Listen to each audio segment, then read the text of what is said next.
दोस्तों, कैसे हैं आप। उम्मीद करती हूँ अच्छे ही होंगे।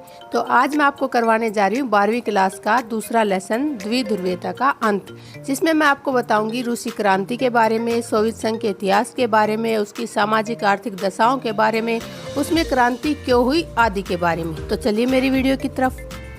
तो आइए हम करवाते हैं द्विध्रुवीयता का अंत। ये आपके क्लास 12वीं का लेसन है, लेसन 2, और हम करवा रहे हैं इसका पार्ट 1। ठीक है, तो हम देखो शुरू करते हैं द्वि से। द्वि क्या होता है? दो। ठीक है, और इसमें क्या है? ध्रुवीयता यानी दो ध्रुव। ठीक है, दो ध्रुव कौन से होते हैं? मैंने आपको पहले लेसन में भी पढ़ाया था, अगर किसी ने नहीं देखा हो तो मेरी वीडियो पे देख सकते हैं। इसमें दो ध्रुव हैं, अमेरिका और सोवियत संघ। ठीक है, अमेरिका एक ध्रुव, सोवियत संघ दूसरा ध्रुव। अब अमेरिका को पहली दुनिया भी कहा जाता है। कई बार क्वेश्चन आता है पहली दुनिया किसे कहते हैं, क्वेश्चन आता है दूसरी दुनिया किसे कहते हैं। तो पहली दुनिया अमेरिका और इसके साथ जो भी देश शामिल थे वो पहली दुनिया में आते हैं, और दूसरी दुनिया सोवियत संघ के साथ जो देश थे वो दूसरी दुनिया में आते हैं। फिर इसको हम जो अमेरिका है उसको हम कहते हैं पश्चिमी गुट, और सोवियत संघ को हम बोलते हैं पूर्वी गुट। ठीक है, क्वेश्चन ये भी आता है कि पूंजीवादी कौन था? पूंजीवादी कौन है? अमेरिका। जो अमेरिका है इसके साथ जो देश हैं उन्हें हम पूंजीवादी कहते हैं, और जो देश सोवियत संघ के साथ है वो हमें समाजवादी कहते हैं। इसमें क्वेश्चन कई बार आ जाता है कि तीसरी दुनिया किसे कहते हैं? तो तीसरी दुनिया किसे कहते हैं? जो इन दोनों के अलावा अपने एक अलग गुट में रहते हैं उसे गुट निरपेक्ष देश कहते हैं। ये वो देश हैं जो इन दोनों गुटों में शामिल ना होकर अलग से एक अपना गुट बनाते हैं, उसको हम तीसरी दुनिया कहते हैं। और एक बात मैं आपको बता दूं कि ये जो दो ध्रुव हैं इनके बीच में एक दीवार है जिसे हम बर्लिन की दीवार कहते हैं। इस दीवार ने ही दोनों को अलग अलग किया हुआ है। तो सिंपल सी बात है कि द्विध्रुवीयता का अंत यानी दो ध्रुव हैं तो कोई तो देश खत्म होगा, तभी तो एक ध्रुव बचेगा। तो देश कौन खत्म हुआ? सोवियत संघ। सोवियत संघ जो है वो खत्म होता है, उसका पतन होता है। ठीक है, इसका क्या होता है? पतन। तो पहले मैं आपको इसके बारे में बताऊंगी कि सोवियत संघ क्या है, कैसे शुरुआत हुई और इसमें इसका पतन कैसे हुआ। देखिए कि ये सोवियत प्रणाली क्या थी, कि सोवियत प्रणाली को हम शुरुआत से देखते हैं कि सोवियत प्रणाली कहाँ से शुरू हुई। ठीक है, सबसे पहले ये 1917 में रूस में क्रांति हुई। क्रांति के कारण रहे, क्या कारण रहे? समानता। एक तो वहाँ पे सभी लोग समानता चाहते थे। ठीक है, दूसरा वो क्या चाहते थे? राजतंत्र की समाप्ति। जो वहाँ पे साम्राज्य था उसे समाप्त करना चाहते थे, क्योंकि वहाँ पे कैसी व्यवस्था थी? राजतंत्र यानी राजा का शासन। ठीक है, तो वहाँ पे लोग लोकतंत्र चाहते थे, जनता का शासन चाहते थे। तीसरा पॉइंट है पूंजीवाद का विरोध। एक वहाँ पे क्या है कि वो लोग नहीं चाहते थे कि वहाँ पे पूंजीवाद रहे। पूंजीवाद में आप सभी को पता है कि व्यक्ति का शोषण होता है और पूंजी को ज़्यादा महत्व दिया जाता है। लास्ट का रीजन जो है, कारण जो है वो क्या है कि निजी संपत्ति का अंत। एक वहाँ के व्यक्ति चाहते थे कि जो निजी संपत्ति रखते हैं, कौन रखते थे? कुलीन वर्ग, बड़े बड़े राजा मंत्री, वो जो है निजी संपत्ति ना रखे, सभी को जो है समानता के आधार पे संपत्ति का जो है बंटवारा किया जाए। ठीक है, इससे आगे क्या होता है? फिर 17 में क्रांति होगी। क्रांति के बाद क्या होता है कि 1922 में क्रांति के बाद समाजवादी गणतंत्र रिपब्लिक का गठन हुआ। वहाँ पे कैसी व्यवस्था होगी? समाजवादी। समाजवादी यानी समाज के बारे में सोचने वाली व्यवस्था। ठीक है, और इसको हम क्या कहते हैं? USSR। इसकी फुल फॉर्म देखिए, union of Soviet socialist Republic. ठीक है, इसमें क्या होता है? लिस्ट का समाजवादी रिपब्लिक गणतंत्र। ठीक है, तो ये इसकी फुल फॉर्म है, ये हिंदी में है। उसके बाद क्या होता है कि जो ये सोवियत संघ है, ये जो USSR है, ये 15 गणराज्यों से मिलकर बनाया गया था। कितने गणराज्य थे इसमें? 15। ठीक है, और जो इन 15 गणराज्यों में जो मुख्य था वो था रूस। इनके अंदर रूस का ही दबदबा था 15 गणराज्यों के अंदर। उसके बाद इसकी एक और विशेषता थी कि यहाँ पे एक ही पार्टी शासन करती थी। जैसे भारत के अंदर बहुत सारे दल हैं, भाजपा, कांग्रेस, बहुत सारे हैं, लेकिन वहाँ पे और कोई भी दल नहीं था, वहाँ खाली कम्युनिस्ट पार्टी थी, तो वही शासन करती थी।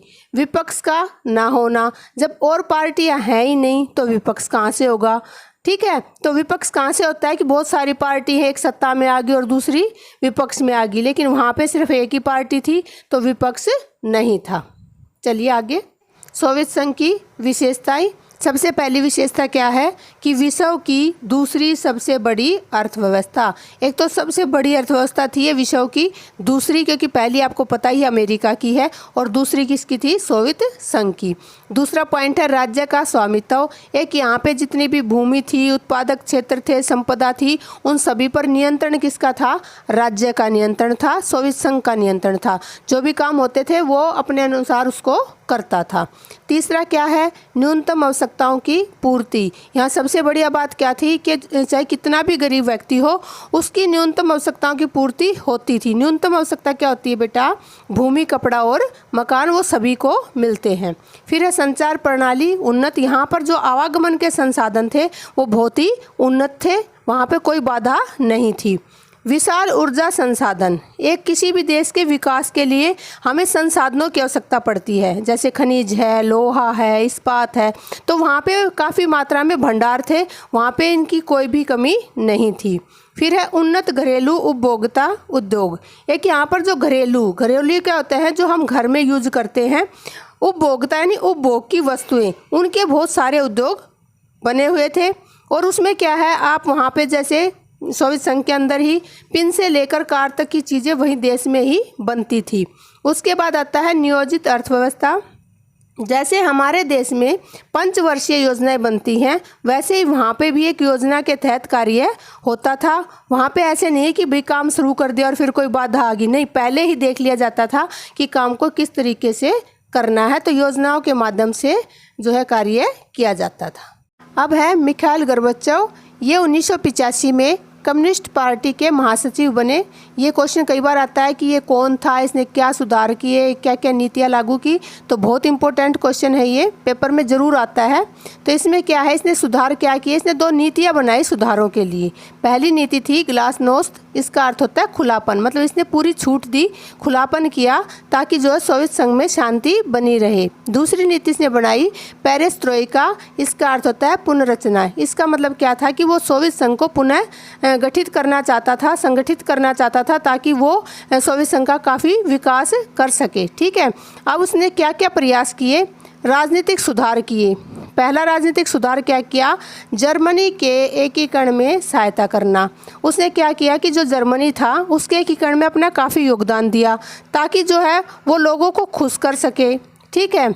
दूसरा क्या है, लोकतंत्र को बढ़ावा देना। उसने देश में जो है लोकतंत्र को बढ़ावा देना शुरू किया, ठीक है, ताकि जो है सोवियत संघ के अंदर कोई भी लड़ाई झगड़ा ना रहे। अफगानिस्तान और पूर्वी यूरोप से सेना को वापस बुलाया।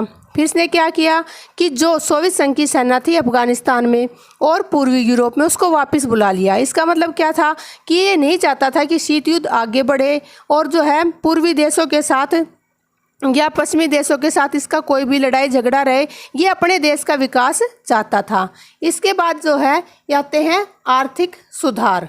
अब आर्थिक सुधारों में क्या है, हथियारों की होड़ पर रोक। एक तो जो शीत युद्ध के कारण हथियार पे हथियार बन रहे थे, जो पैसा था वो हथियारों पे ही लग रहा था, देश पे कोई ध्यान दिया नहीं जा रहा था, इसने सबसे पहले वो ख़त्म की, क्योंकि ये अब नहीं चाहता था कि शीत युद्ध रहे, हथियारों की होड़ को ख़त्म कर दिया। दूसरा इसने क्या किया, निजीकरण को बढ़ा देना। मैंने आपको विशेषता में बताया कि सब कुछ राज्य के हाथ में था और जो है व्यक्ति अपनी मर्जी से कुछ नहीं कर सकते थे, ठीक है। लेकिन इसने क्या किया, निजीकरण को बढ़ावा दे दिया कि भाई व्यक्ति अपना काम कर सकते हैं, अपने पैसे रख सकते हैं। और तीसरा काम इसने क्या किया, आर्थिक विकास को बढ़ावा देने का प्रयास।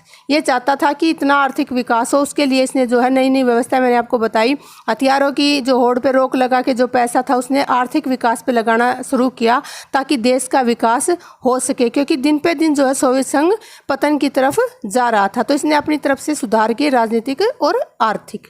देखिए सोवियत संघ का विघटन, ये क्वेश्चन बहुत इंपॉर्टेंट है, 8 नंबर में या 4 नंबर में ये आता ही रहता है हर एग्जाम में, तो बड़े ध्यान से देखना इसको।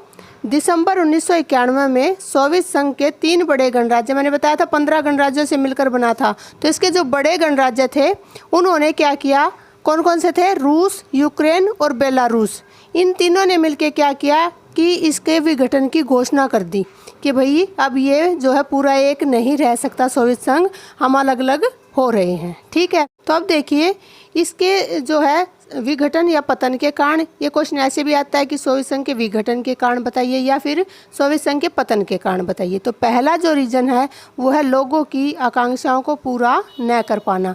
एक तो क्या था कि सारी चीज़ें सरकार के हाथ में थी, चाहे वो भूमि है, चाहे वो खनिज पदार्थ है, चाहे वो कुछ भी है, संसाधन है, ना उनको व्यापार करने की जो छूट थी, ना उनको अपना काम करने की छूट थी। तो इसलिए वो जो है लोग उनसे परेशान हो गए थे। ठीक है, तो एक तो सबसे पहली बात तो ये कि जब लोग संतुष्ट नहीं है तो पतन तो होना ही था। दूसरा है नौकरशाही का शिकंजा। एक आपको पता है कि नौकरशाही क्या होती है, कर्मचारी। आप भी देखते हैं अपने भारत के अंदर देख लो, अगर यहाँ लोकतंत्र में ऐसी व्यवस्था है तो वहाँ पे तो जो है पूरा एक ही पार्टी का शासन था, तो वहाँ पे कैसा कर्मचारी वर्ग होगा। तो यहाँ पे उन नौकरशाही मतलब अपनी मनमर्जी करते थे, लोगों को परेशान करते थे, तो नौकरशाही का शिकंजा कसा हुआ था लोगों के ऊपर। तीसरा कारण क्या है, कम्युनिस्ट पार्टी का दबदबा।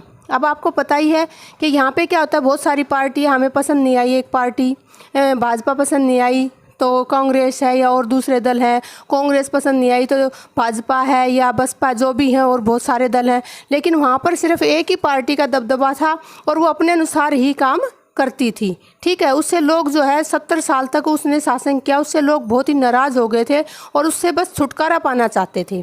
अगला है संसाधनों का दुरुपयोग। अब संसाधन बहुत थे लेकिन एक पार्टी के नेता होने के कारण, एक पार्टी होने के कारण उन संसाधनों का क्या किया गया, दुरुपयोग किया गया।